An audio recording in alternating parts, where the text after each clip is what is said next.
The words that ended Alexandria Ocasio-Cortez's political career came from her own mouth. "You're just an old white man who doesn't understand the future." She said it with that familiar confident smirk, the one that had made her a social media sensation, the one that had convinced millions of young progressives she was the voice of their generation, the one that, in exactly 90 minutes, would be wiped from her face forever. Senator John Kennedy sat across from her on that CNN stage in Atlanta, his Louisiana drawl thick as honey, his reading glasses dangling from a chain around his neck like someone's grandfather at Sunday dinner. He smiled warmly, almost kindly, the smile of a man who knows something you don't, the smile of a Rhodes Scholar who spent a full week preparing to embarrass someone who thought economics was whatever sounded good in a tweet. CNN had orchestrated this spectacle with such confidence. The Green New Deal, future or fantasy, they titled it, certain they were about to showcase progressive brilliance against backward Republican thinking. They'd chosen AOC as their champion, 13 million Twitter followers, viral videos dominating the political conversation, the face that launched 1,000 think pieces about democratic socialism and the future of America. Young, passionate, media-savvy, the perfect weapon to make old guard Republicans look foolish.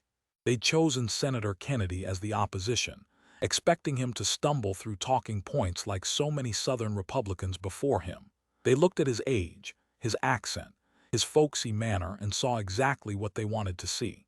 An easy target, a relic, someone AOC could intellectually dominate while the cameras captured her brilliance for millions of viewers who would share and retweet and make her even more famous. What CNN's producers didn't know, what they hadn't bothered to research because stereotypes are so much easier than facts, was that the man sitting across from their social media superstar held degrees from 3 of the most prestigious universities in the world. Bachelor's degree with first-class honors from Vanderbilt, Juris Doctor from the University of Virginia School of Law, where he served as an editor of the Virginia Law Review, Bachelor of Civil Law from Magdalen College, Oxford University, where he'd studied as a Rhodes Scholar under some of the finest legal and economic minds on the planet. Behind that aw shucks Louisiana drawl and those folksy metaphors about fishing and common sense was an intellectual predator, a man who'd argued cases that would make most lawyers weep, a strategist who understood that in debate, as in trial law, you don't start by showing your hand. You lower expectations. You play dumb. You smile warmly while setting traps so perfect your opponent walks into them thinking they're winning. Kennedy had spent 7 full days preparing for this 90-minute debate. Not casual preparation, not skimming talking points. Intensive, focused, methodical preparation that would have impressed his Oxford professors. He'd watched every AOC interview going back to her first congressional campaign, every speech she'd given on the House floor, every tweet about economic policy, every Instagram video where she explained concepts she clearly didn't understand. He'd taken notes, cross-referenced, built a comprehensive file of contradictions, errors, and fundamental misunderstandings. He'd analyzed the Green New Deal line by line, section by section, consulting with actual economists about cost projections, implementation challenges, and basic feasibility. He'd calculated per household expenses, documented every factual error, cataloged every logical contradiction.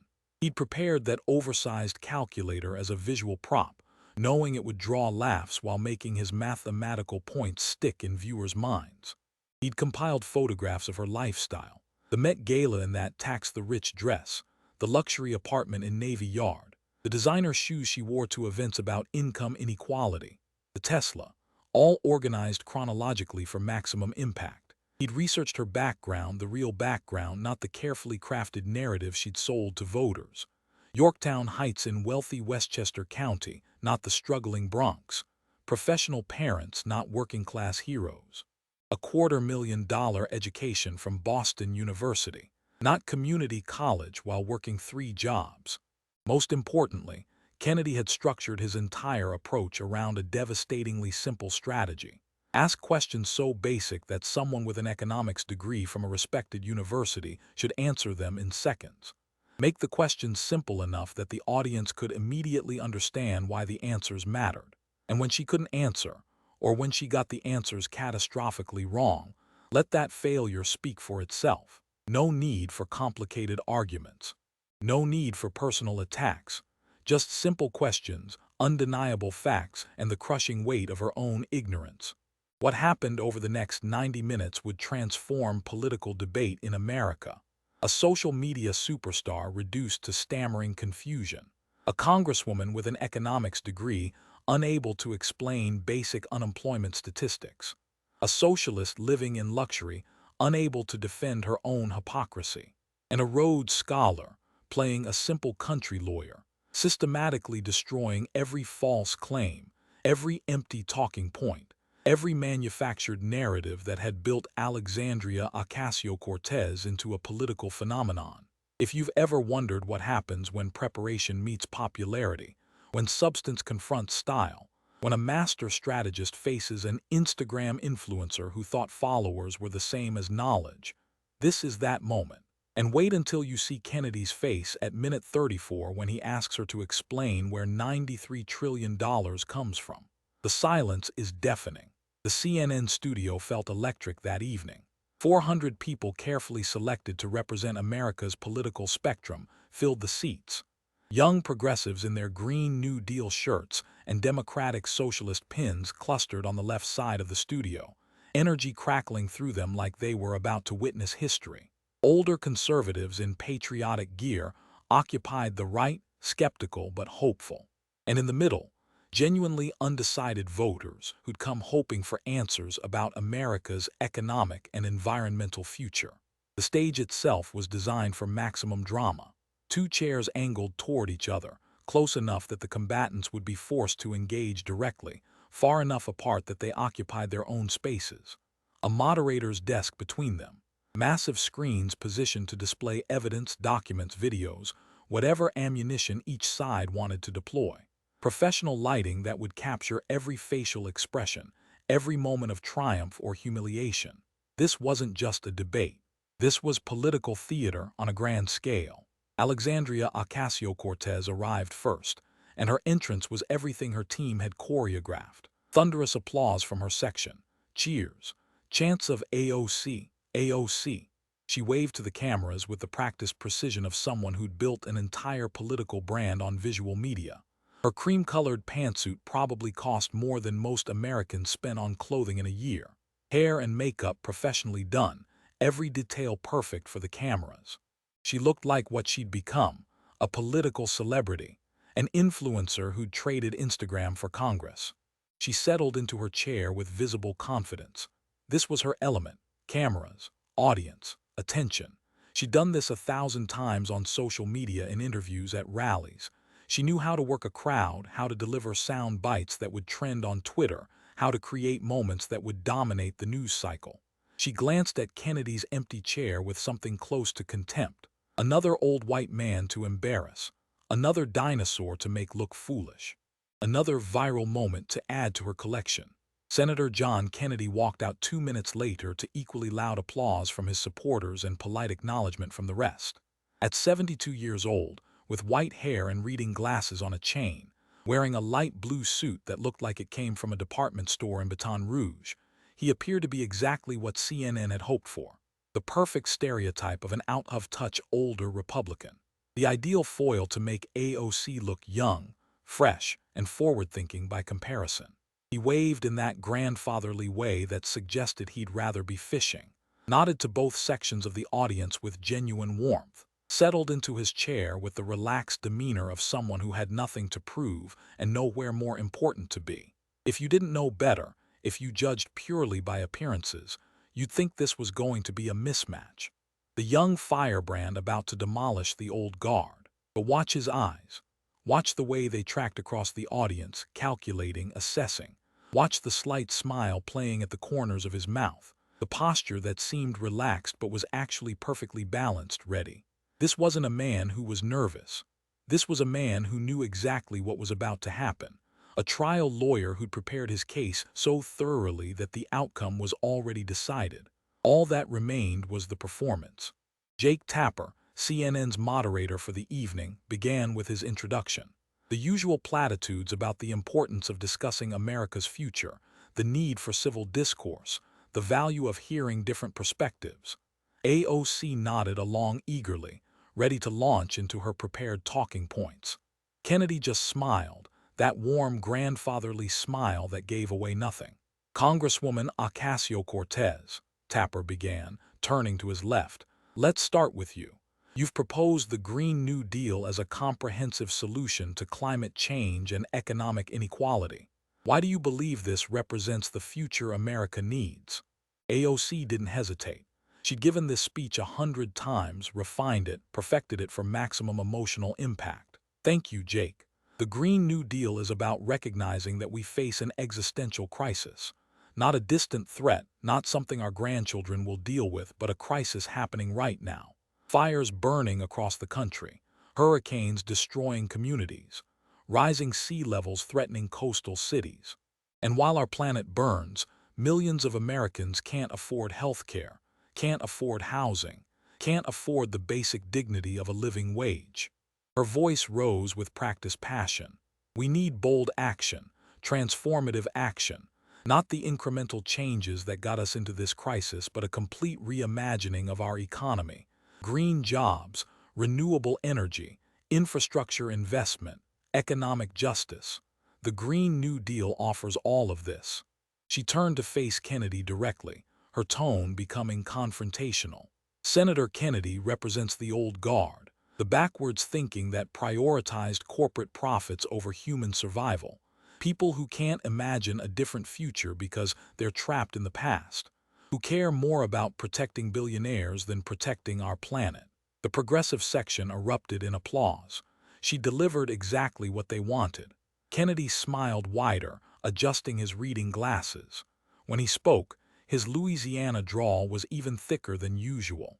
Well now, Congresswoman, that's quite a characterization. He paused, the smile never wavering. I appreciate your passion. I truly do. That kind of energy, that kind of conviction, it's admirable. Another pause. But I'm just a simple country lawyer from Louisiana, and I have a few questions that might help us understand your plan a little better, if that's all right with you, of course. The phrase, simple country lawyer, drew chuckles from those who recognized it as the oldest trick in the trial attorney's playbook. AOC didn't seem to catch the reference. She nodded, confident she could handle whatever this old man was about to ask. Tapper turned to Kennedy. Senator, what are your concerns about the Green New Deal? Oh, I don't know if concerns is the right word, Kennedy said, reaching under his chair and pulling out an absolutely enormous calculator, the kind teachers use for demonstrations. He set it on his lap with theatrical care. The audience laughed. Even some AOC supporters couldn't help but smile. I'm more curious about some of the numbers, he continued, patting the calculator affectionately. See, I like numbers. They're honest. They don't care about your politics or your Twitter followers or how many people watch your Instagram stories. They just are what they are. 2 plus 2 is 4 whether you're a Democrat or a Republican. Can't spin that. AOC looked slightly confused by the calculator prop, but maintained her confident expression. Now, Congresswoman, Kennedy continued, still in that friendly, folksy tone, you went to Boston University.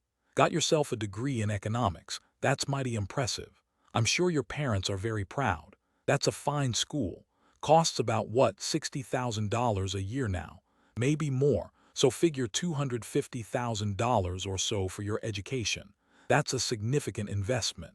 I worked hard for my degree. AOC began defensively.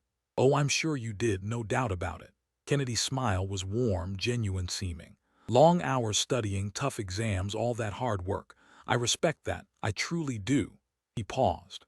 So with all that economics education, with all those classes and professors and textbooks, can you help me understand something? I saw a video of you talking about unemployment and you said something that confused me a little bit. He pulled out his notes, making a show of finding the right page. Let me make sure I get this exactly right. You said, and I'm quoting here, unemployment is low because everyone has 2 jobs.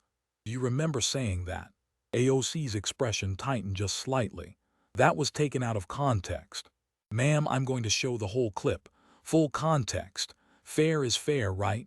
He nodded to the production booth. The screens lit up with video of AOC in an interview, looking earnest and passionate as she explained. Unemployment is low because everyone has two jobs.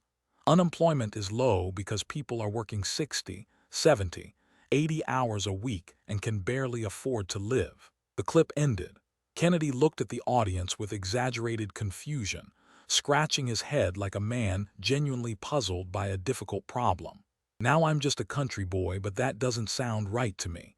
If I have two jobs, am I counted twice when they calculate unemployment? He looked at different sections of the audience, playing to them. Folks, help me out here. If someone has two jobs, are they counted as two employed people or one employed person with two jobs?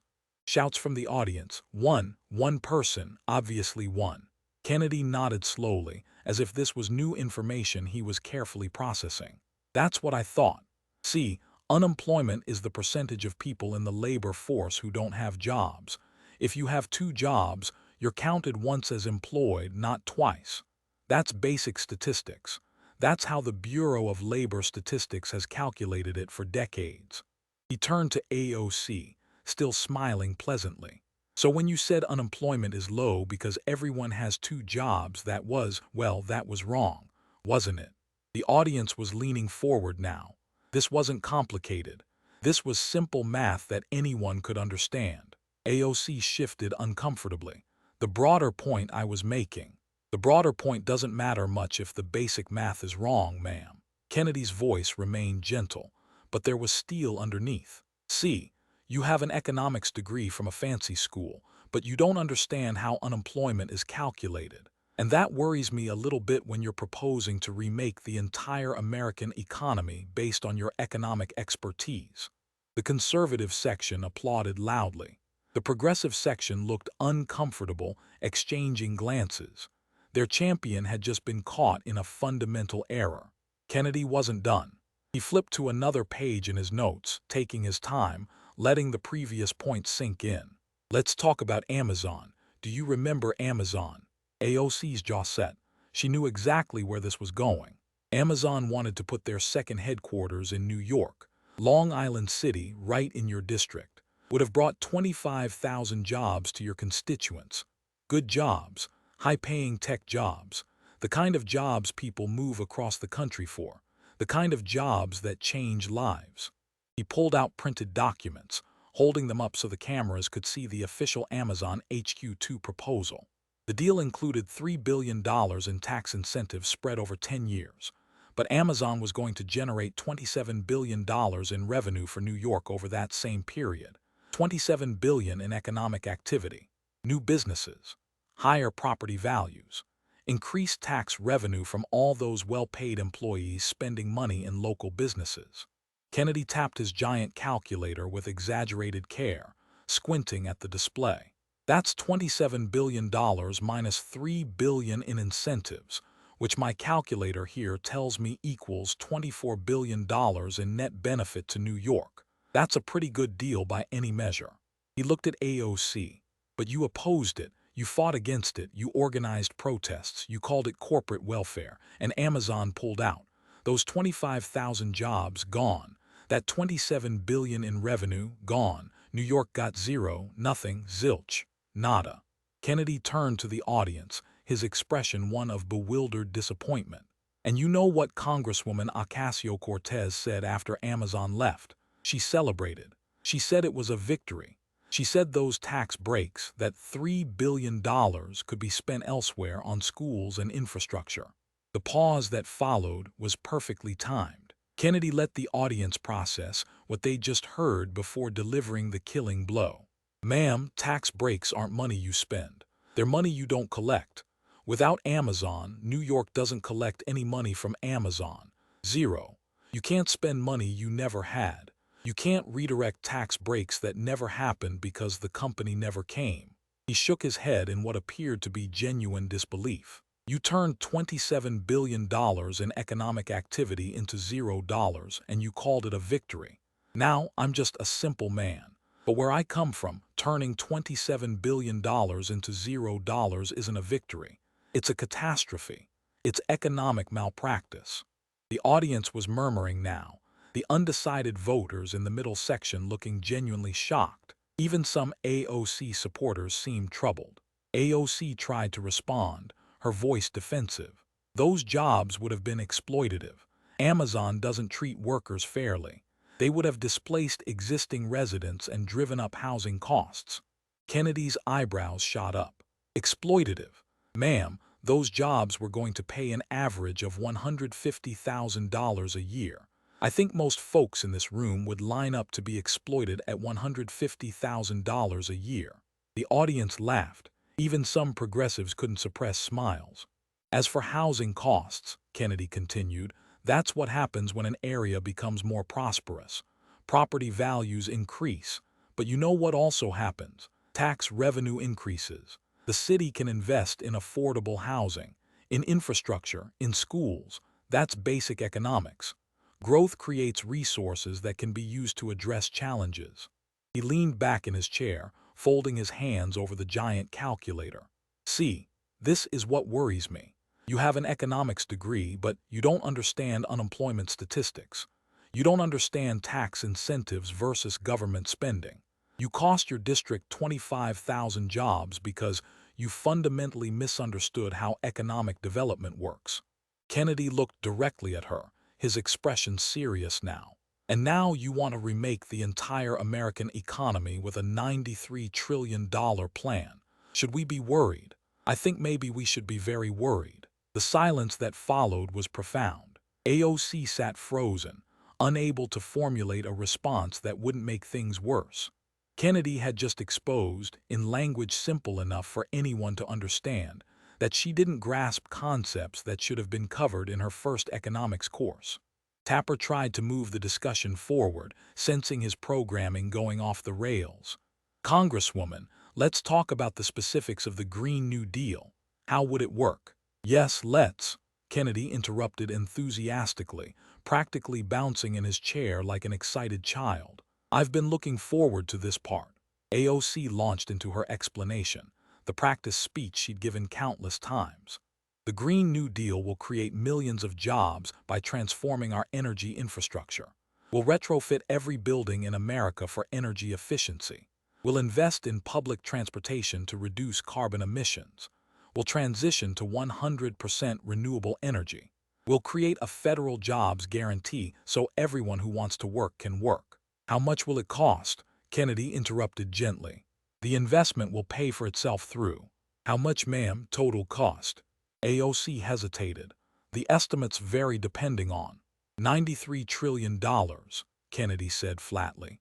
That's the most credible estimate from multiple economic studies and think tanks. $93 trillion over 10 years. Is that number in the ballpark of what you're proposing? AOC bristled. That's a right-wing talking point designed to. Ma'am, it's from economic analyses done by research institutions, not right-wing blogs. Actual economists, people with PhDs and decades of experience, calculated what your plan would cost based on what you've proposed. And they came up with $93 trillion. Kennedy started tapping on his giant calculator with exaggerated concentration, squinting at the display like a man struggling with complicated mathematics. Now let me work this out. $93 trillion divided by, let's see, 128 million households in America. More tapping, more squinting. That comes out to $726,562 per household. He looked up at the audience, his expression one of shock. Folks, can you afford $726,000? Because that's what your share of this plan would be. That's your bill. Every household in America. The audience erupted. No, that's insane. Absolutely not. Me neither, Kennedy agreed cheerfully. And I'm a United States senator making a pretty good salary.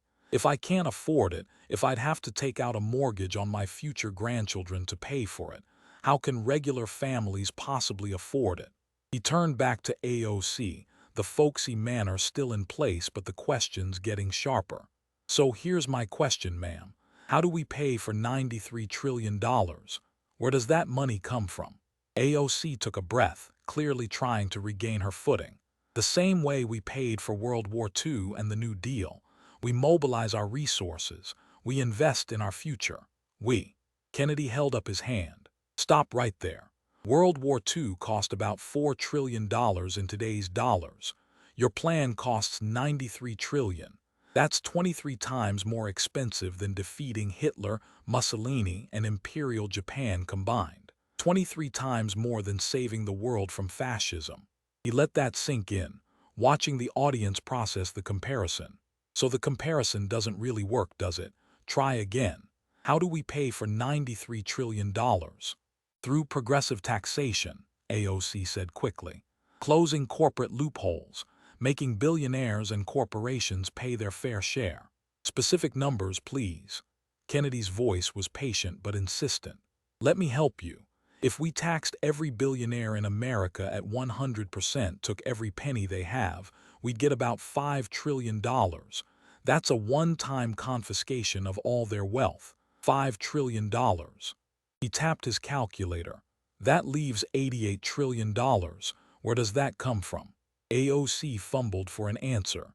We would need to restructure our tax system, a wealth tax, higher marginal rates on. If we taxed everyone making over $100,000 a year at 100%, Kennedy interrupted, took every penny they make above that threshold, we still couldn't pay for it. We'd need to tax the middle class into poverty. We'd need to take 50, 60, 70% of what working families earn. Is that your plan? That's not what I'm proposing. Then what is the plan? Kennedy's voice rose slightly, the folksy manner slipping just enough to show the Rhodes Scholar underneath. You wrote this proposal. You champion it. You say it's essential for our survival. You've made it the centerpiece of your political identity. So tell us, right now, in specific terms, how do we pay for it? Silence. Complete, devastating silence. AOC genuinely couldn't answer. She opened her mouth twice, closed it both times. The confidence that had been so visible when she walked onto the stage was evaporating in real time. Kennedy pulled out more printed pages, handling them with theatrical care. Your office published a FAQ about the Green New Deal on your website. Then you deleted it. Do you remember why? It was a draft document that was posted by mistake. It said you wanted to provide economic security for all who are unable or unwilling to work. Kennedy emphasized the last word. Unwilling, not unable, unwilling. He showed the deleted FAQ on the screen's highlighted sections glowing in yellow. You wanted to pay people who didn't want to work, people who just decided working wasn't for them. How does that help the economy? How does that create prosperity? The audience was laughing now, some in disbelief, some in mockery. Even some AOC supporters looked shocked. And it mentioned, Kennedy continued, his voice filled with amused disbelief. And I'm not making this up, folks. It literally mentioned farting cows. Actual quote from your official document. We set a goal to get to net zero rather than zero emissions in 10 years because we aren't sure that we'll be able to fully get rid of farting cows. The laughter was deafening. People doubled over. Even the moderator cracked a smile. Farting cows, Kennedy repeated. That was in your official policy document. And you wanted to build out high-speed rail at a scale where air travel stops becoming necessary. You wanted to eliminate airplanes. He looked at the audience with exaggerated confusion. How do we get to Hawaii? Swim? Really fast train across the ocean? I'm genuinely asking because I don't understand. The laughter built to a crescendo. AOC's face was red now, her confidence completely shattered. Kennedy's tone became more serious, though the folksy delivery remained. You deleted this FAQ because people started asking basic questions you couldn't answer. How much does this cost? Where does the money come from? What happens to airline workers? What about the million industries that depend on air travel? What about rural Americans who can't access high-speed rail? He tapped his calculator one more time. $726,000 per household. Elimination of air travel. Economic security for people unwilling to work. Government control of energy, transportation, housing, and basically the entire economy. Kennedy looked directly at her, all pretense of simple country lawyer gone. Ma'am, I'm just being honest with you. I know a bad deal when I see one. And this is the worst deal in the history of deals. It costs $93 trillion you can't fund. It destroys industries that employ millions. It hands total control to the government. It's based on calculations you can't defend and assumptions you can't justify. He paused for perfect effect. That's not a new deal. That's a raw deal for every American family. The applause from the conservative section was thunderous. The progressive section sat in stunned silence. Their champion was being systematically dismantled by a man who'd spent the first 20 minutes pretending to be a simple country bumpkin. AOC tried desperately to regain ground. We need to tax the rich to pay for investments in our future. Speaking of rich people, Kennedy interrupted with a mischievous smile, let's talk about you. He pulled out a folder of photographs, and AOC's face went pale. She knew what was coming. Kennedy displayed a photo on the screens. AOC in her white, tax the rich dress at the Met Gala, posing on the red carpet surrounded by celebrities in designer gowns and tuxedos. This is you at the Met Gala, beautiful dress, very striking message. Tax the rich in big red letters across the back made quite the statement. He paused, examining the photo with theatrical interest. Ticket price to attend the Met Gala, $35,000. The audience gasped audibly. Now I'm just a country boy, Kennedy continued. But $35,000 seems like an awful lot of money for one party. That's more than half of what the median American family makes in an entire year. That's more than many families spend on housing. He turned to the audience. How many of you have ever been to a $35,000 party? Show of hands. Silence, not a single hand raised. Me neither, Kennedy said. Most expensive party I ever went to was my daughter's wedding, and that didn't cost anywhere near that much. We had a nice time, good food, dancing, but we kept it reasonable. He turned back to AOC, still smiling that warm smile. So you wore a tax-the-rich dress to a party that costs more than most Americans make in a year. Do you see the irony there? Do you understand why regular people might find that a little bit hypocritical? AOC tried to explain. I was invited as a representative, as an elected official representing working people. You were invited because you're famous, ma'am. Let's be honest about it. You're a celebrity. And you went to a $35,000 party while regular people in your district can't afford their rent, can't afford groceries, can't afford health care. Kennedy pulled out more photos, this time of a luxury apartment building. This is your apartment building. Navy Yard in Washington, D.C. Very nice. Luxury amenities, 24-hour concierge service, fitness center, rooftop pool with views of the Capitol, package delivery service, pet spa. He showed photos of the upscale building, the gleaming lobby, the premium finishes. Monthly rent, $2,700. That's $32,400 a year, just for rent. Kennedy looked at the audience. That's more than many families make in total income for a year. Just her rent. Not utilities, not food, not anything else. Just the rent on her luxury apartment. More photos appeared on the screens. Designer shoes. These are Manolo Blahnik shoes. You wore them to a photo op about income inequality. They cost $580 for one pair of shoes. Kennedy pulled out his wallet dramatically, opening it to show a worn leather interior. I wear boots from Bass Pro Shop. Cost me $39. They work just fine. Keep my feet dry. Help me walk from my office to the Senate floor. What do $580 shoes do that my $39 boots don't? Do they make you walk better? Run faster? I'm genuinely curious.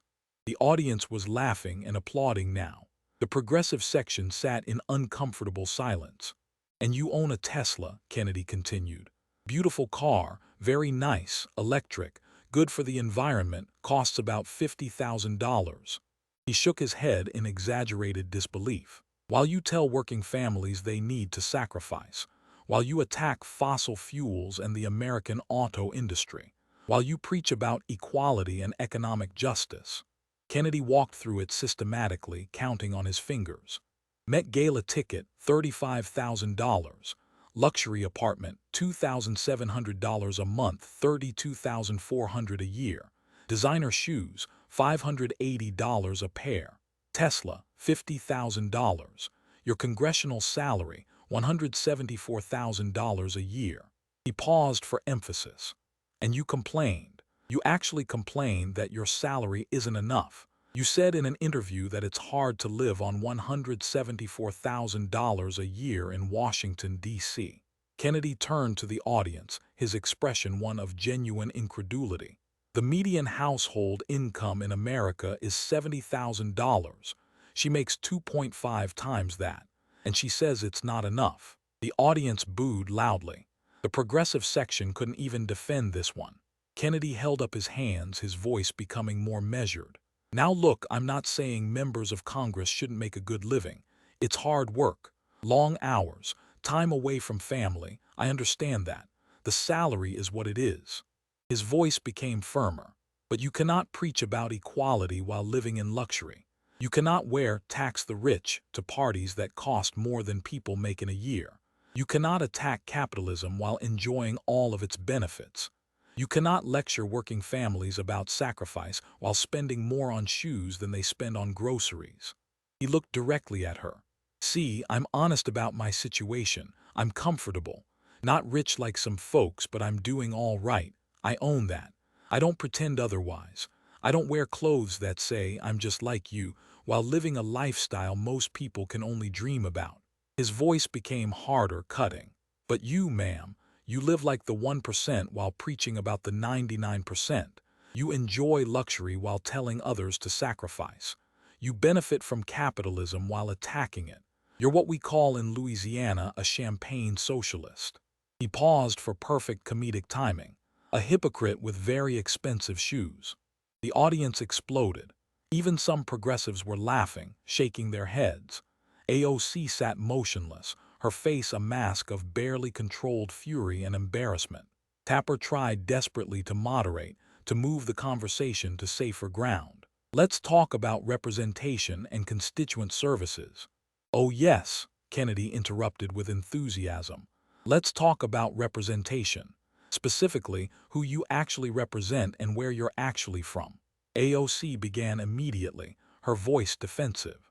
As someone from the Bronx who knows the struggle of working families.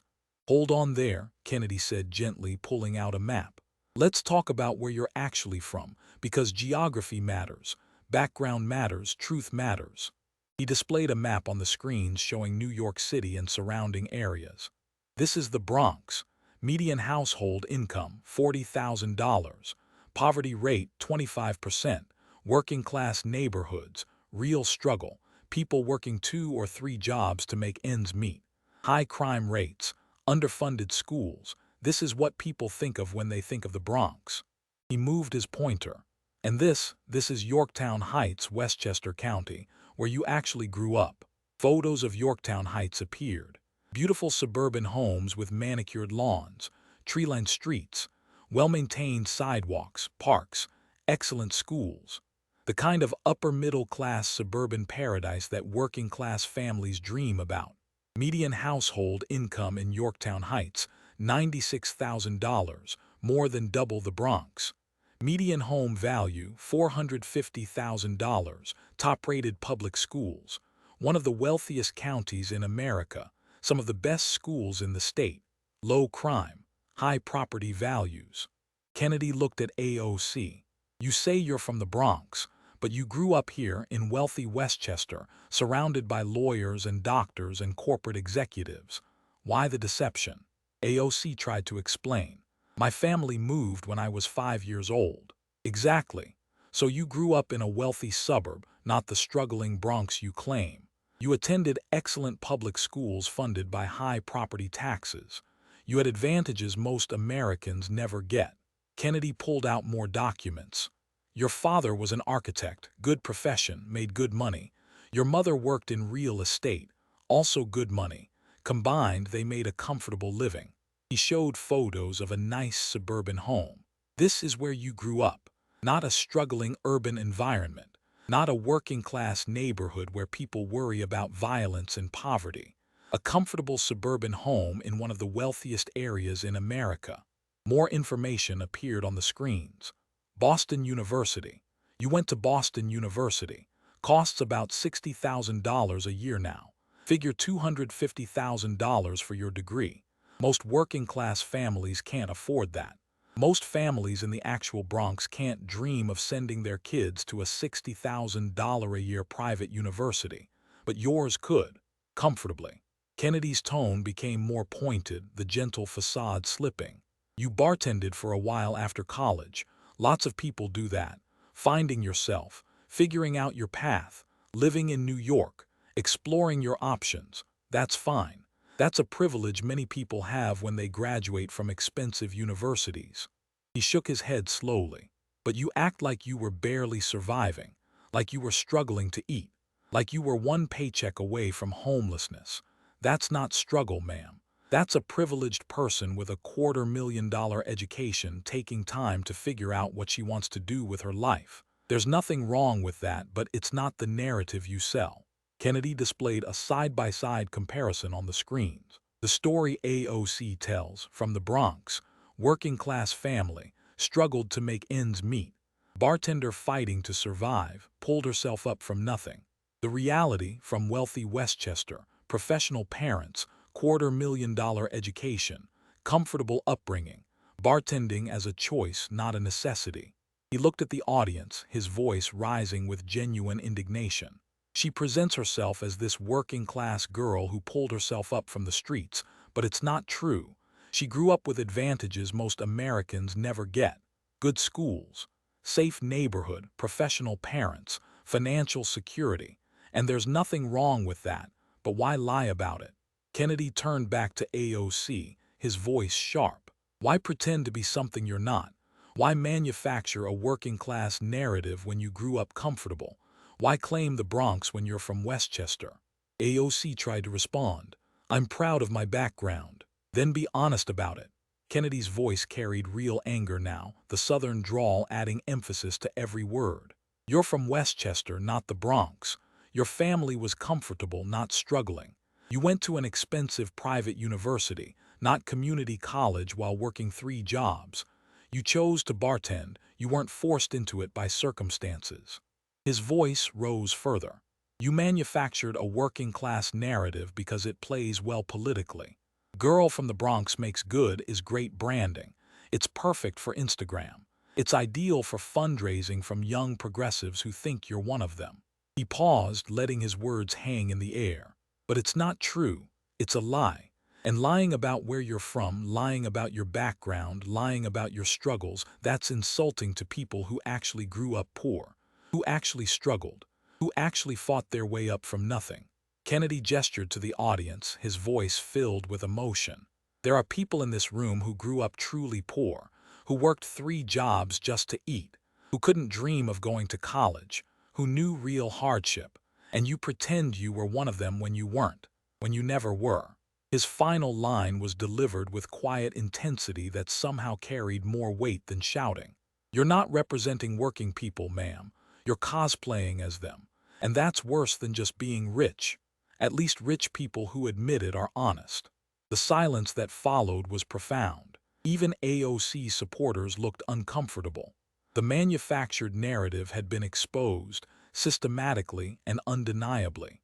Kennedy flipped to a new section of his materials, and the look on his face suggested this next part would be even worse. Let's talk about your grandmother in Puerto Rico. AOC's expression changed immediately. Alarm flickered across her face. She knew this was going to be bad. After Hurricane Maria devastated Puerto Rico, Kennedy began, his voice softer now but no less cutting, you posted on social media about your grandmother's home, posted pictures of the damage. Roof torn off, water damage, structural problems. Very sad situation. Hurricane damage is absolutely terrible, and my heart goes out to anyone who suffered through that. He showed her tweets on the screens. AOC posting photos of a damaged home, using it to attack the federal response, to criticize President Trump, to make political points about America abandoning Puerto Rico. You made it very political, Kennedy continued. Blamed Trump, blamed America, blamed systemic racism. Used your grandmother's suffering to score political points and attack your opponents. Your tweets got hundreds of thousands of likes, went viral, perfect content for your brand. He paused, then something interesting happened. Kennedy pulled out new documents. Conservative commentator Matt Walsh saw your posts, and instead of just arguing with you on Twitter, instead of just making political points back at you, he did something. He organized a fundraiser to help your grandmother, to actually fix her home, not to score points, not to go viral, to actually help an elderly woman in need. Photos of the GoFundMe campaign appeared on screen, showing the donation page with its goal and description. People donated, real money from real people, conservatives who you've probably called racist, Trump supporters who you've definitely insulted, people who disagree with everything you stand for politically. But they saw an elderly woman in need and they wanted to help, because that's what decent people do. Kennedy let that sink in before continuing. And you know how much they raised? Over $104,000, more than enough to fix your grandmother's home and then some. The audience murmured in appreciation. Even progressives seemed moved by the gesture. And you know what you did? Kennedy paused for maximum effect, his voice hardening. You said no. Your office rejected the money, refused to accept it, refused to let your grandmother receive it. The audience gasped, then booed loudly. The sound was visceral, disgusted. Why? Kennedy asked, genuine incredulity in his voice. Because it came from conservatives. Because accepting help from people you disagree with would ruin your narrative. Because your political brand was more important than your grandmother's welfare. He pulled out the official statement from AOC's office declining the funds, reading it aloud. This is a nakedly cynical ploy to use my grandmother's suffering as a political stunt. Kennedy looked up from the paper. But ma'am, it was $104,000, real money, for your real grandmother, who you said was suffering. How is helping her a cynical ploy? His voice became harder, more accusatory. So let me ask you directly, right now, in front of all these people and all these cameras, did your grandmother's home get repaired? AOC hesitated, clearly calculating her answer. I'm not certain of the current status. You don't know? Kennedy's voice rose in disbelief. That's your grandmother, your family, the woman you used to attack Trump and go viral, and you don't know if her home got fixed. I don't have direct oversight of her living situation. Did the money you raised off her suffering help her? Kennedy pressed. Did the donations you solicited using her photos actually go to fixing her home, or did they go into general political funds? Silence, complete damning silence. Kennedy shook his head slowly, his disgust evident. Let me tell you something, ma'am. I'm from Louisiana. We take care of family. When someone's in need, especially an elderly relative, you help them. You don't care about politics. You don't care who's offering help. You don't care if it's Republicans or Democrats or independents or Martians. You help family. Period. He pointed at the fundraiser total on the screen. $104,000 from people you've called every name in the book, from conservatives you've attacked, from Trump supporters you've mocked. They wanted to help your grandmother. They put up real money, and you said no. His voice dropped to a disappointed rumble. You used your grandmother's suffering to attack Trump, to make political points, to go viral on social media, to build your brand. But when people actually tried to help her, when real assistance was offered, when the money was there ready to go, you rejected it. Kennedy looked directly at her, judgment clear in his eyes. Because your politics were more important than her welfare. Your brand was more important than her home. Your social media narrative was more important than your own grandmother's well-being. The condemnation in his voice was palpable. Where I come from, family comes first, always. Before politics, before social media, before careers, before everything. You take care of your own. He paused, letting the weight of his words settle over the audience. But for you, Instagram likes come first. Trending on Twitter comes first. Your political brand comes first. And your grandmother, she comes last. Kennedy's final line was delivered with quiet disgust that somehow felt louder than shouting. That's not just hypocritical, ma'am. That's heartless. That's cruel. That's abandoning family for politics. And I don't care what your political views are, that's wrong. The audience was absolutely silent. Even AOC's staunchest supporters looked uncomfortable. This wasn't about policy anymore. This was about basic human decency. Tapper, looking shell-shocked, tried one more time to salvage something from the wreckage. Congresswoman, you've cited your legislative work in Congress. Perhaps we can discuss your accomplishments. Let's review that work, Kennedy said, pulling out a notably thin folder. He held it up for the audience and cameras to see, making sure everyone understood the visual. This is my research on Congresswoman Ocasio-Cortez's legislative accomplishments over her 3 years in Congress. He opened the folder dramatically, one single sheet of paper inside. That was it. In 3 years in Congress, Kennedy said slowly, letting each word land, let me count your major legislative achievements that actually became law. He pretended to count carefully on his fingers. 0. Is that right? Have I missed something? AOC tried to interrupt. I've introduced important legislation. Introduced, not passed. Kennedy's voice was sharp. There's a big difference, ma'am. Anyone can introduce bills. I could introduce a bill declaring today National Ice Cream Day. That doesn't mean it's an accomplishment. Actually getting legislation passed, actually building coalitions, actually negotiating compromises, actually governing, that takes work. That takes skill. That takes understanding how things work. Kennedy pulled out a printed list. The Green New Deal, introduced with great fanfare, press conferences, media coverage, viral tweets, failed in the Senate 0-57. Not even Democrats voted for it. Not even your own party would support it. He checked items off the list. Your legislative proposals, introduced, not passed, introduced, not passed, introduced, not passed. Each repetition landed like a hammer. What have you actually accomplished besides Twitter? What have you actually done for your constituents besides take selfies and make speeches? AOC tried to list initiatives. Kennedy cut through each one methodically. Not funded, not passed, blocked in committee, rejected by leadership, went nowhere, died in committee, never got a vote. He set down the paper, looking at her with something like pity. You have 13 million Twitter followers. Very impressive. You're great at Instagram, at TikTok, at going viral. You can create content that trends for days. The pause was devastating. But what have you done for your actual constituents? What jobs have you created? What problems have you solved? What concrete improvements have you made to people's lives? Kennedy pulled out statistics, reading them aloud. Amazon, you chased away 25,000 jobs. That's negative job creation. Green New Deal, 0 votes in the Senate. Major legislation passed, nothing. Committee leadership positions, none. Policy victories, I can't find any. He looked at the audience, his voice rising with frustration. Social media followers don't fix roads. Instagram likes don't create jobs. Twitter trends don't improve schools. Viral videos don't lower crime rates. TikTok dances don't make healthcare more affordable. Kennedy turned back to AOC, his assessment brutal in its simplicity. You're an influencer who got elected to Congress, and I'm sure you're very good at social media. You're talented at creating content. You understand the algorithms. You know how to go viral. His voice became harder.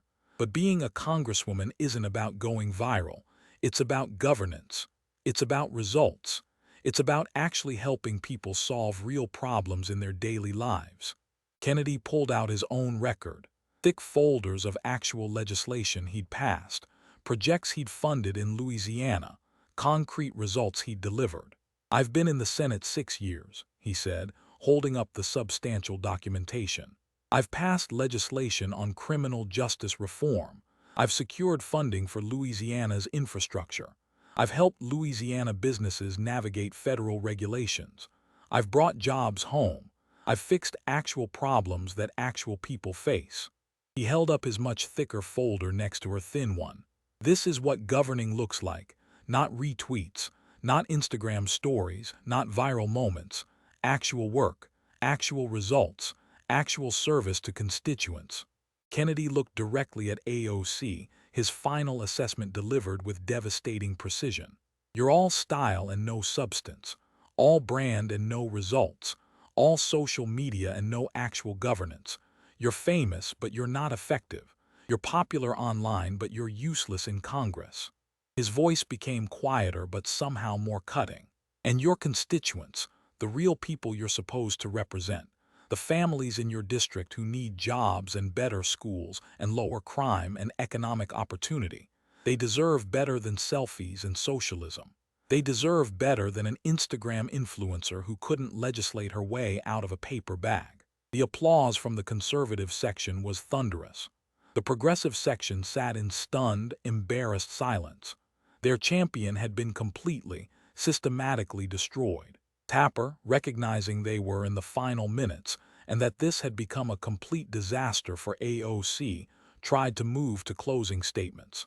Let's give each of you a chance for final. Actually, Jake, if you don't mind, Kennedy interrupted politely, I have one more thing, a little quiz for the Congresswoman. She has an economics degree after all. Let's see what she learned. Let's see if that $250,000 education was worth it. Kennedy pulled out a notepad, making a show of reviewing his questions. Just simple questions. Basic economics. The kind of thing you'd cover in Economics 101. Shouldn't be hard for someone who studied economics for 4 years at an expensive university. Ready. AOC looked like she wanted to refuse but knew she couldn't. She nodded stiffly. Question 1, Kennedy began. How is unemployment calculated? AOC answered carefully, clearly trying to avoid another trap. It's the percentage of people in the labor force who don't have jobs. Correct, Kennedy beamed like a proud teacher. Exactly right. So if someone has 2 jobs, they're counted how many times in the unemployment rate? Once. Exactly, once. Very good. Kennedy's smile was genuinely warm. So when you said earlier that unemployment is low because everyone has 2 jobs, that was. He paused, waiting. Silence. That was wrong, wasn't it? Fundamentally, mathematically wrong. Yes or no? The pause stretched painfully before AOC finally answered. Yes. Thank you for your honesty. I appreciate that. Kennedy made a check mark on his notepad. Question 2. Tax incentives. Are they money the government spends or money the government chooses not to collect? AOC shifted uncomfortably. It's complicated. No, ma'am, it's actually very simple. Economics is about clear definitions. Which is it? Money spent or money not collected? Money not collected. Right, correct, good. Kennedy made another check mark. So when you said Amazon's tax breaks were money that could be spent elsewhere, that was a misstatement. A $27 billion misstatement, but we'll call it a learning moment. He flipped to the next question. Question 3. Your Green New Deal costs $93 trillion. How do we pay for it? Specific funding mechanism, please. AOC launched into talking points. Through progressive taxation and restructuring our economic. Specific numbers, please. We tax all billionaires at 100%. We get $5 trillion. That leaves $88 trillion. Where does it come from? She couldn't answer, just stared at him. If we tax everyone making over $100,000 at 100%, take every penny they earn above that threshold, we still couldn't pay for it. Yes or no? The analysis would need to be more detailed. Yes or no, ma'am? Simple question. Long pause. Yes. So your signature proposal, your main policy initiative, the thing you've built your entire political identity around, costs $93 trillion and you cannot explain how to fund it. Is that accurate? Another painful pause. The funding mechanisms would need to be developed through the legislative process. Kennedy let that hang in the air for a long moment, letting the audience fully absorb what they just witnessed. A congresswoman with an economics degree admitting she couldn't fund her own proposal. He turned to the audience, his voice taking on a tone of summary and conclusion. Folks, this woman has, he counted on his fingers, an economics degree she doesn't understand. A working-class story that's fake. A $93 trillion plan with no funding. A luxury lifestyle while preaching socialism. 0 major legislative accomplishments. And 13 million Twitter followers. The audience was riveted, hanging on every word. Kennedy's voice became more serious, the folksy delivery dropping away slightly to reveal the Rhodes Scholar underneath. Now I'm just a simple man from Louisiana, went to school, learned some things, practiced law, tried to serve my state with honor and integrity. He paused, making eye contact with different sections of the audience. And I can tell you this with absolute certainty. Economics isn't about feelings. It's not about good intentions or passionate speeches. It's about math, numbers, reality, facts that don't care about your politics or your Twitter followers. His voice rose. Socialism isn't about justice or fairness. It's about government control, taking from producers and giving to government bureaucrats to redistribute according to their political preferences. It's been tried dozens of times in dozens of countries, and it fails every single time. Every time. Kennedy's voice grew stronger, more passionate. And leadership, real leadership, isn't about Instagram followers or Twitter trends or viral videos. It's about knowing what you're doing, understanding policy, delivering results, actually helping people improve their lives, actually solving problems that matter to families. He gestured at AOC, his voice filling with righteous indignation. You, ma'am, are very good at social media. I'll give you that. You can tweet. You can trend. You can go viral. You understand the internet. You're an influencer, a very successful influencer. The pause was devastating. But you can't explain basic economics. You can't fund your own proposals. You can't pass legislation. You can't work with colleagues. You can't help your own grandmother when people offer money. You can't represent your constituents effectively. You can barely understand your own economics degree. Kennedy's final line was delivered with devastating simplicity, each word carefully enunciated. You are not qualified to run America's economy. You can barely manage your own checkbook. And respectfully, ma'am, that's dangerous. That's genuinely dangerous for this country. The conservative section erupted in a standing ovation. Applause so loud it shook the studio. People on their feet, cheering, clapping, whistling. Even some centrists joined in. The progressive section sat frozen, unable to mount any defense, unable to contradict what everyone had just witnessed. AOC sat motionless, her face a mask of barely controlled rage and humiliation. All her confidence had evaporated. All her social media skills had proven useless. All her viral moments couldn't save her from basic questions about her own proposals. She'd been intellectually destroyed by a man who'd spent the entire debate pretending to be simpler than he was. Kennedy stood, nodded politely to the audience, shook hands with a shell-shocked Jake Tapper, and walked off stage to thunderous, sustained applause. The debate was over. And so, effectively, was AOC's credibility as a serious policy expert. The video exploded across every platform simultaneously with a force that shocked even veteran political observers who'd watched countless viral moments come and go over the years. Within 1 hour, 28 million views. Within 24 hours, 87 million views. Within 48 hours, 156 million views. Within 1 week, 203 million total views across all platforms combined. For context, the average State of the Union address draws about 30 million viewers. This debate had nearly 7 times that audience. And the numbers kept climbing as clips got shared and reshared, as reaction videos spawned more reaction videos, as political commentators on every network dedicated entire segments to analyzing what had happened. Simple Country Lawyer became an instant meme, spreading across the internet like wildfire. Images of Kennedy with his giant calculator.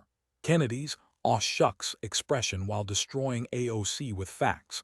Kennedy's folksy smile while asking questions she couldn't answer. The juxtaposition of his humble demeanor and his intellectual destruction of her positions became iconic.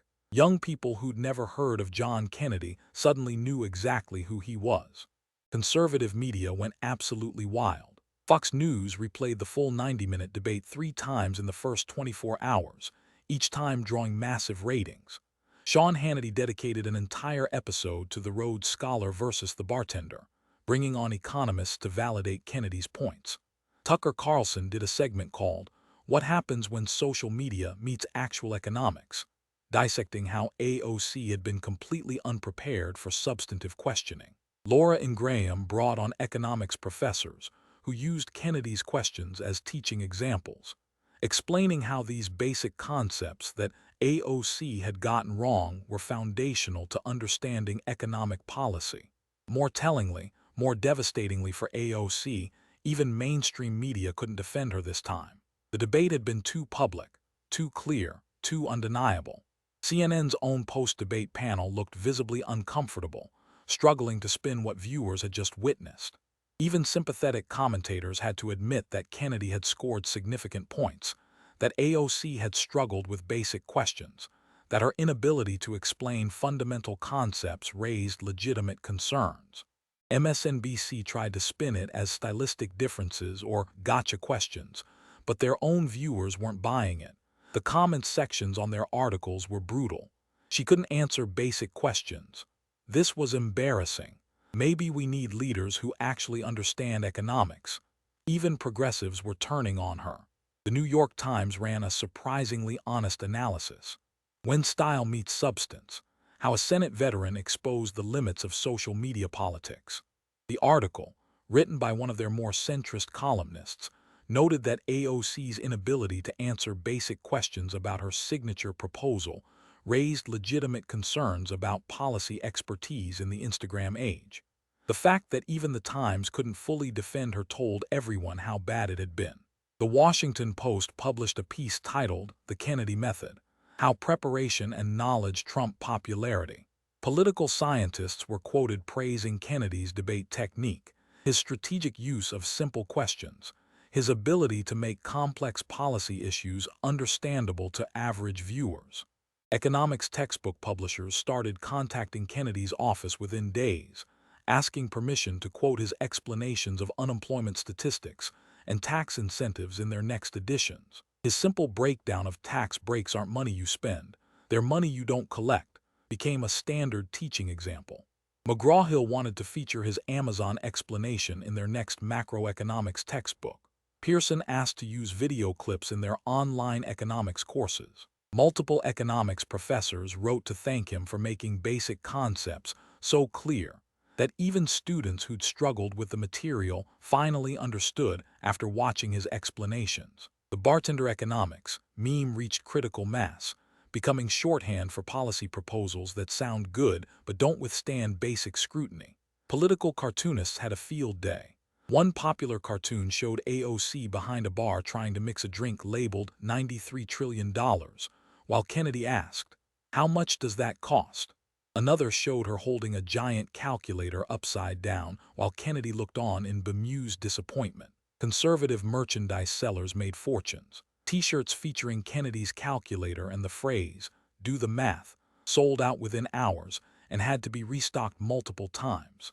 "Simple country lawyer" became a popular slogan on everything from coffee mugs to bumper stickers. Young conservatives started wearing these items to rallies and protests, turning Kennedy into an unlikely folk hero for a generation that valued destroying people with facts and logic. Even centrist Democrats started using bartender economics as a critique of far-left progressive proposals, much to AOC's fury and embarrassment. Moderate Democrats running for office started distancing themselves from her brand of democratic socialism, explicitly citing the Kennedy debate as evidence that these policies couldn't withstand scrutiny. Universities began using the debate in multiple academic contexts. Economics departments used it to teach basic concepts and demonstrate what happens when you misunderstand them. One popular assignment had students watch the debate and identify the specific economic errors AOC made. Political science classes analyzed it as a case study in how preparation defeats popularity, how substance beats style, how expertise matters more than social media following. Communications department studied Kennedy's technique in detail, how he used humor and humility to disarm his opponent before destroying her with facts, how he made complex issues simple enough for anyone to understand, how he let her own contradictions speak for themselves rather than making personal attacks. Law schools showed it to students learning cross-examination techniques, using Kennedy's questioning strategy as a masterclass in how to control a conversation through strategic questions. Business schools incorporated it into negotiations courses, demonstrating how to win debates by knowing your material better than your opponent and asking questions they can't answer. The comments on every social media platform were absolutely brutal for AOC. Under every tweet she posted about economic policy, the responses were merciless. "How's that economics degree working out? Can you explain unemployment again? Third time's the charm. $726,000 per household. Still waiting for that funding explanation. Simple country lawyer taught you more than Boston University did. Ask your grandma if she got that $104K yet. Abacus, abacus, abacus. Calculator emojis by the thousands." Her social media engagement numbers told a devastating story. Pre-debate, her tweets about economic policy routinely got hundreds of thousands of likes and tens of thousands of retweets from an adoring base that saw her as a brilliant young voice challenging the establishment. Post-debate, those same types of tweets were getting ratioed mercilessly. More critical replies than likes, more mockery than support, more people calling out her ignorance than defending her positions. Her follower count started declining for the first time in her political career, dropping by over 400,000 in just 2 weeks as casual supporters, and even some true believers recognized she couldn't defend her positions when challenged by someone who actually understood economics. The algorithm gods who'd favored her content for years suddenly seemed to turn against her as engagement plummeted. Even her supporters couldn't defend her anymore. The debate had been too clear, too public, too undeniable. You could spin a lot of things in politics, but you couldn't spin basic math. You couldn't spin the inability to answer simple questions about your own signature proposal. You couldn't spin getting caught in a fundamental misunderstanding of unemployment statistics. You couldn't spin rejecting money for your grandmother for political reasons. Kennedy, meanwhile, saw his profile elevated to an entirely new level. He'd always been respected in the Senate for his intelligence and wit, known among colleagues as someone you didn't want to face in debate or questioning. But now he became a national figure, a folk hero to millions of Americans tired of social media politicians who couldn't govern. Speaking invitations flooded his office. Universities wanted him to speak about policy and governance. Business groups wanted him to discuss economic principles. Civic organizations wanted him to talk about the importance of substance over style in leadership. Everyone wanted the simple country lawyer who destroyed AOC. His social media following tripled almost overnight. Young conservatives started quoting his lines from the debate, sharing clips, making tribute videos. "Do the math" became a rallying cry. His approval ratings in Louisiana, already strong, shot even higher. National Republicans started mentioning him as potential leadership material. Political consultants began advising Republican candidates nationwide. Study the Kennedy debate. Learn his technique. Be humble, be folksy, but know your facts absolutely cold. Make complex issues simple. Ask questions instead of making speeches. Let your opponent's ignorance speak for itself. That's how you win. The Kennedy method entered the political lexicon as a debate strategy. Disarm with humility, destroy with facts. Seem simple while being brilliant. Make complex issues understandable. And always, always know your material better than your opponent. The political consequences came swiftly and were devastating for AOC. Within 1 week of the debate, a moderate Democrat announced a primary challenge in her district. The challenger's announcement video featured clips from the Kennedy debate, hammering home the message. Our district deserves representation that understands economics, not just Instagram. We need solutions, not socialism. We need substance, not selfies. We need someone who can actually pass legislation and deliver results. His first 48 hours of fundraising brought in $2.3 million, an absolutely massive haul for a primary challenger. Clearly, many Democrats in her own district were tired of being represented by a social media celebrity who couldn't explain basic economics. Democratic leadership, which had tolerated AOC's social media antics while she was popular and useful for energizing young voters, began openly distancing themselves. Nancy Pelosi, when asked about the debate in a press conference, gave a cutting assessment that made headlines. Members of Congress should understand basic economics before proposing to remake the American economy. That seems like a reasonable expectation. Chuck Schumer was even more direct when questioned by reporters. If you can't explain how to fund a proposal, you shouldn't be proposing it. That's governing 101. That's basic responsibility to voters. Progressive allies tried desperately to defend her, but their arguments fell completely flat. Kennedy was condescending, didn't work when he'd been unfailingly polite throughout. He ambushed her, failed because all his questions were about her own positions and proposals. It was a setup. Couldn't explain why someone with an economics degree couldn't answer economics questions. Bernie Sanders tried to mount a defense, calling the debate a right-wing attack on progressive values, but even his supporters pushed back. The questions Kennedy asked weren't right-wing. They were basic, and AOC couldn't answer them. The squad tried to rally around her, but their defense amounted to attacking Kennedy personally rather than addressing the substance of what had happened. Voters saw through it immediately. The Green New Deal, already struggling politically, became completely toxic. Moderate Democrats who'd given it lip service to appeal to progressive voters immediately backed away. After seeing that debate, I have serious questions about the proposal's viability, and the serious analysis that went into crafting it became the standard response. Some Democrats started introducing their own climate proposals, specifically marketed as realistic alternatives to the Green New Deal.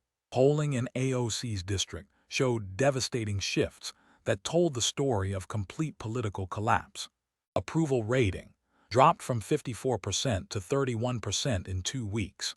Understands economics, down from 48% to 19%.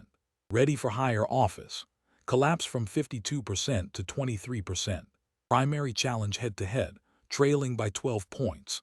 The numbers were catastrophic. She'd gone from a rising star with potential national ambitions to a vulnerable incumbent likely to lose her seat in a primary. Universities rescinded speaking invitations. Economic policy conferences removed her from panels where she'd been scheduled to speak. She'd gone from being treated as a serious policy voice, as the fresh perspective the Democratic Party needed, to being seen as a social media personality who'd been publicly exposed as intellectually unqualified. Think tanks stopped inviting her to events. Media outlets still wanted her for interviews, but now it was as a political celebrity, not as a policy expert. The nature of her fame had fundamentally changed. She was no longer the brilliant young voice challenging the establishment. She was the bartender who thought she understood economics. 3 months after the debate, the full consequences became clear. AOC's legislative output, never particularly impressive, dropped to nearly zero. Having been publicly humiliated about her lack of accomplishments, she tried to introduce new bills, tried to show she could actually govern. But Kennedy's criticisms had made her toxic.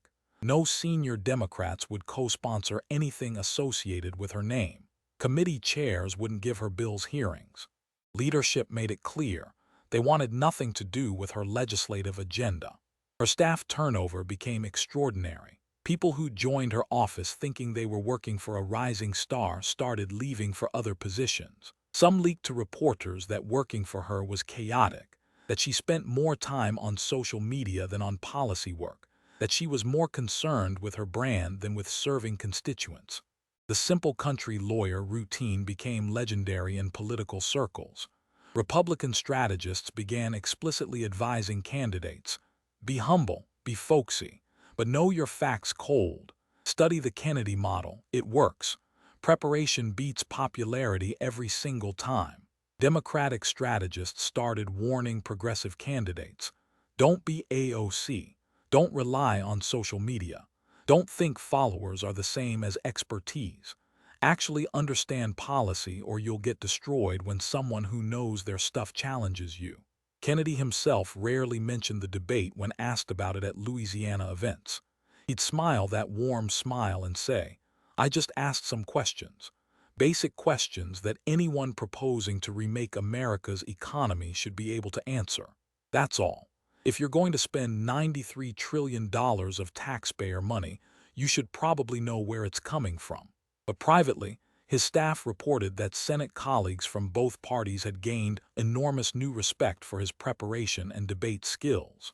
When Kennedy asked to question witnesses in committee hearings, people paid close attention now.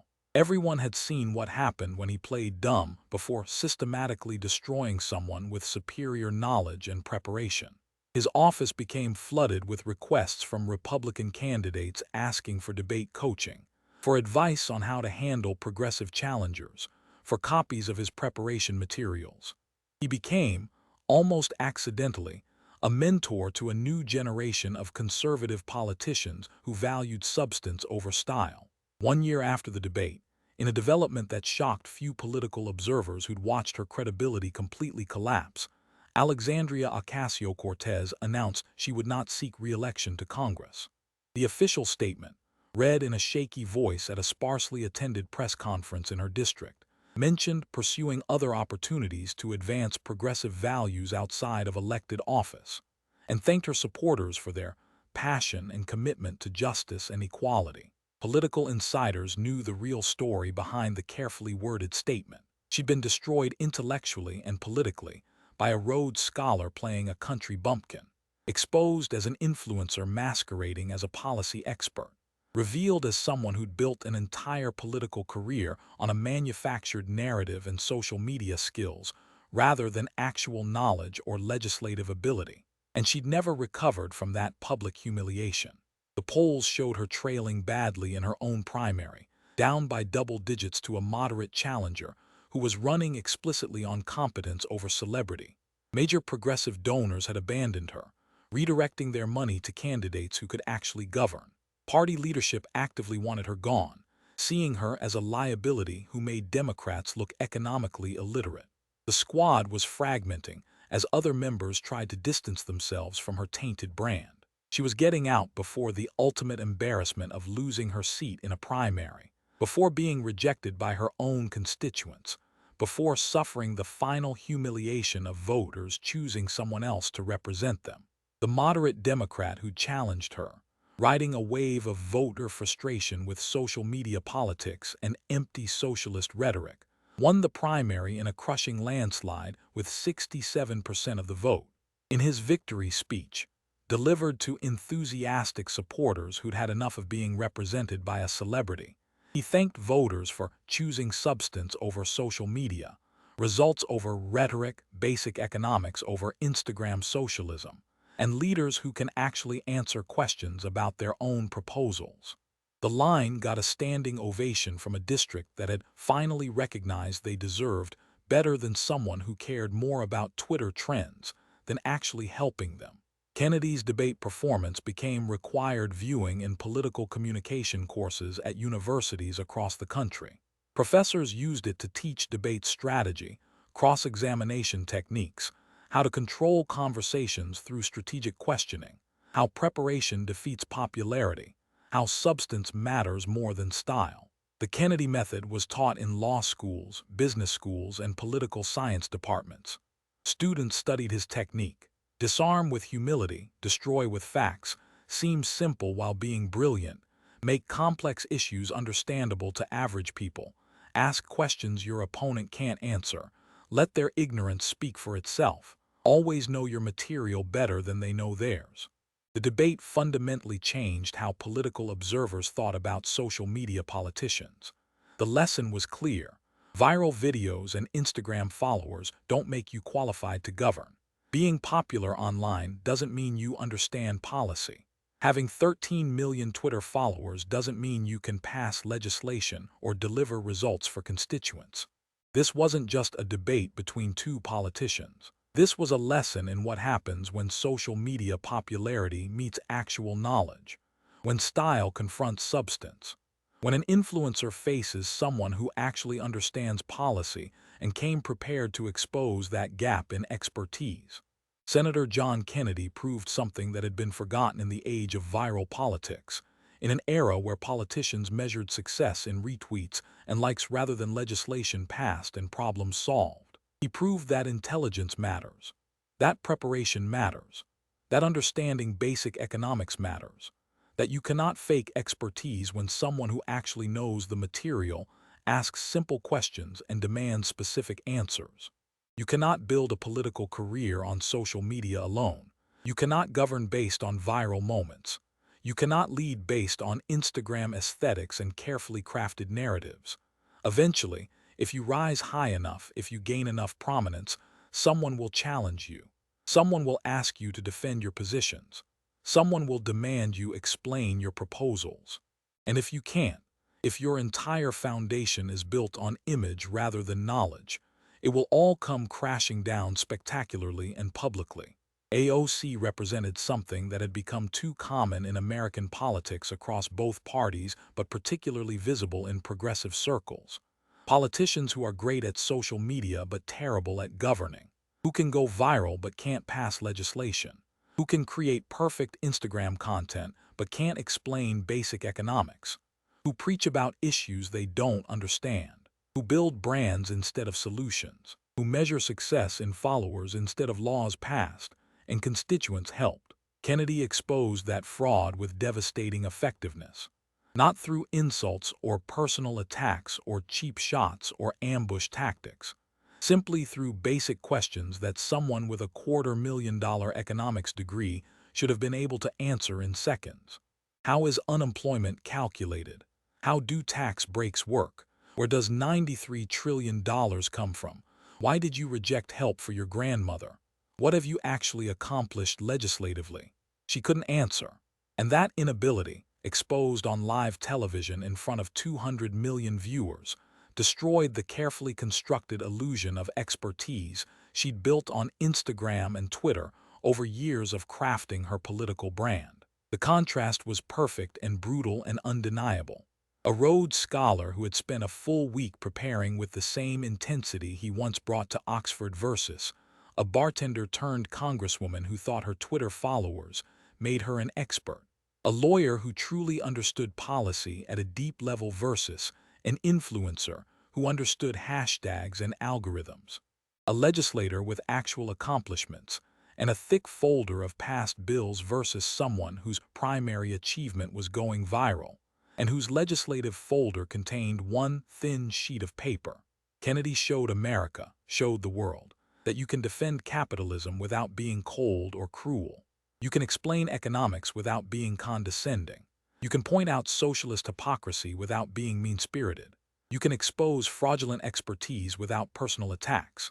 And you can do it all with a warm smile and a folksy demeanor that somehow makes your opponent look even worse when they can't respond to simple, reasonable questions asked in good faith. More importantly, he reminded voters what they should demand from their elected representatives.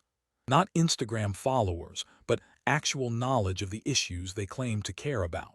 Not viral tweets, but passed legislation that improves people's lives. Not designer outfits at $35,000 parties, but real work helping constituents navigate problems and access opportunities. Not social media brands carefully cultivated for maximum engagement, but substantive governance that delivers measurable results. The lesson was crystal clear, undeniable, proven beyond any doubt. In the end, reality beats fantasy every single time. Math beats feelings. Facts beat passion. Preparation beats popularity.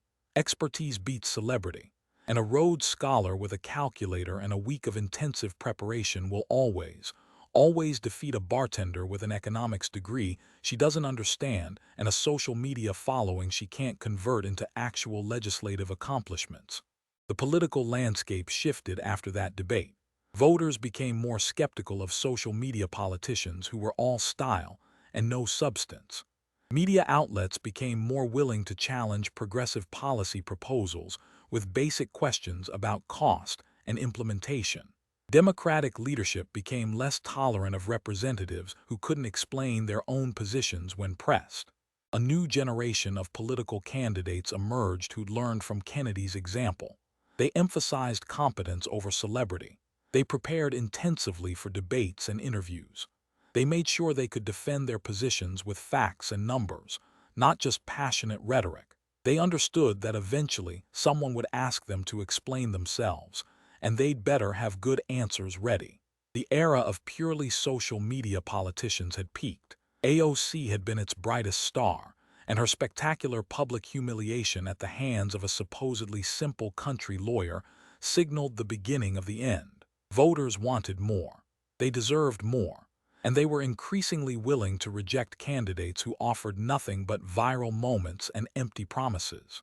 If you want leaders who understand math over influencers who understand hashtags, if you're tired of bartender economics delivered from luxury apartments, if you believe substance should matter more than social media following, if you think representatives should actually be able to explain and defend their own proposals, then share this story. Comment, do the math, if you believe expertise matters more than Instagram likes. Comment, simple country lawyer, if you appreciate when preparation defeats popularity. Comment, substance over style, if you want governance based on knowledge rather than viral moments. Because Senator John Kennedy proved what millions of Americans already knew deep down. You cannot run the world's largest economy on Instagram likes and $93 trillion plans you cannot fund. You cannot govern based on viral videos and manufactured narratives.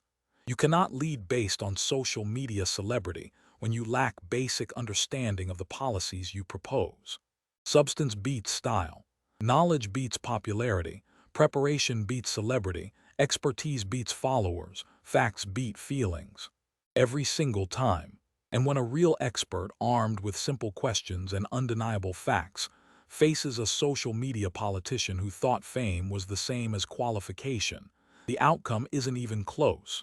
It's not a debate, it's an execution. A systematic dismantling of every false claim, every empty talking point, every manufactured narrative, every pretense of expertise. That's what happened when Alexandria Ocasio-Cortez told Senator John Kennedy he was just an old white man who doesn't understand the future. She walked into a trap so perfectly constructed that she never saw it coming. She underestimated him because of his age, his accent, his folksy manner, his grandfather glasses on a chain. She thought she could outshine him with passion and social media savvy. She didn't know she was facing a Rhodes Scholar who'd spent a week preparing to destroy her with kindergarten-level math and basic questions she couldn't answer. She didn't know that behind the aw shucks routine was one of the sharpest legal and analytical minds in Congress.